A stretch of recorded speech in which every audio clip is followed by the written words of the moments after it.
Hello बच्चों, let's read the question. The question says that tetravalency of carbon is possible in case of. तो यहाँ पर आपको कुछ ऑप्शंस मेंशन किया गया है। आपको बताना है कि किस हाइब्रिडाइजेशन के केस में कार्बन की टेट्रावैलेंसी पॉसिबल होती है। तो इसके लिए सबसे पहले हम की कॉन्सेप्ट में मेंशन करेंगे कि कार्बन की टेट्रावैलेंसी का मतलब क्या होता है। तो कार्बन का हमारा इलेक्ट्रॉनिक कन्फिगरेशन क्या होता है, that is electronic configuration of carbon is equal to क्या है हमारा 1s2 2s2 2p2। तो इसके वैलेंस शेल में हमारे कितने इलेक्ट्रॉन्स हैं? 4 इलेक्ट्रॉन्स हैं। 4 इलेक्ट्रॉन्स होने की वजह से ये क्या बनाएगा, हमारे 4 बॉन्ड बनाएगा।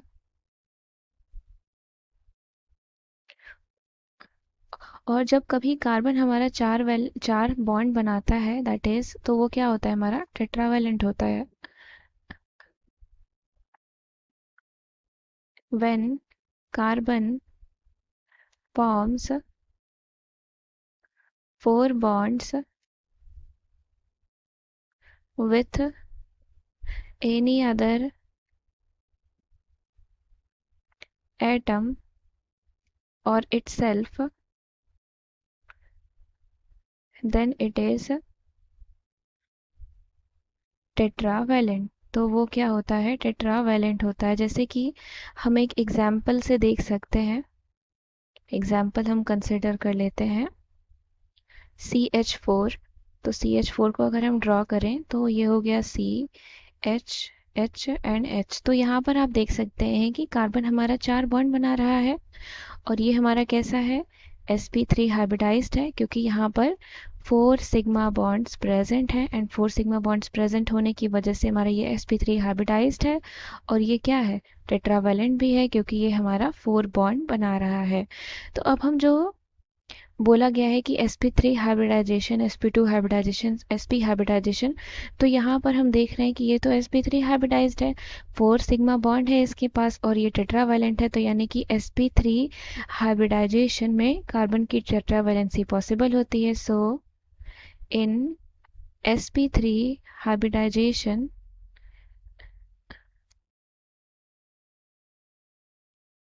Carbon is tetravalent. कार्बन हमारा क्या होता है, टेट्रावैलेंट होता है।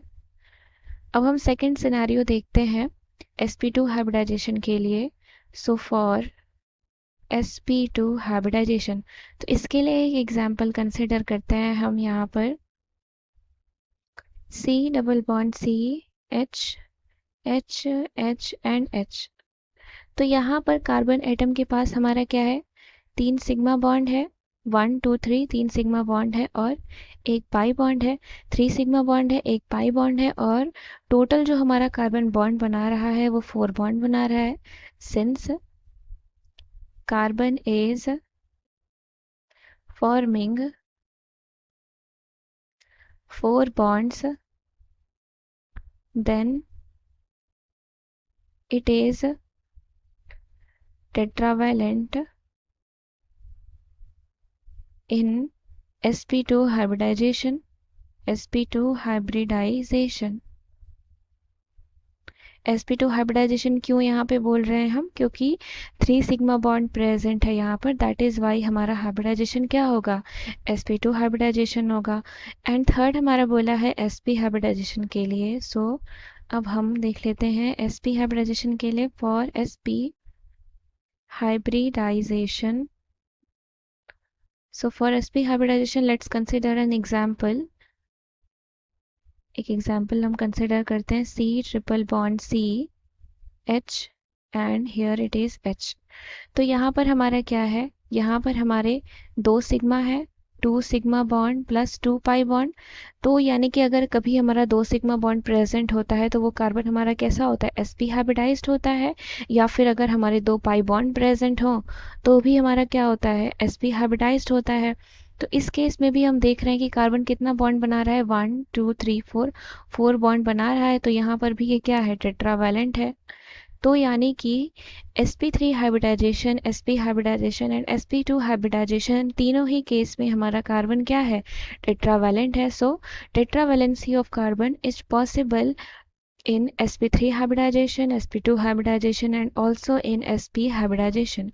So option number 4 is the correct answer. I hope you understood it well. Thank you and best of luck.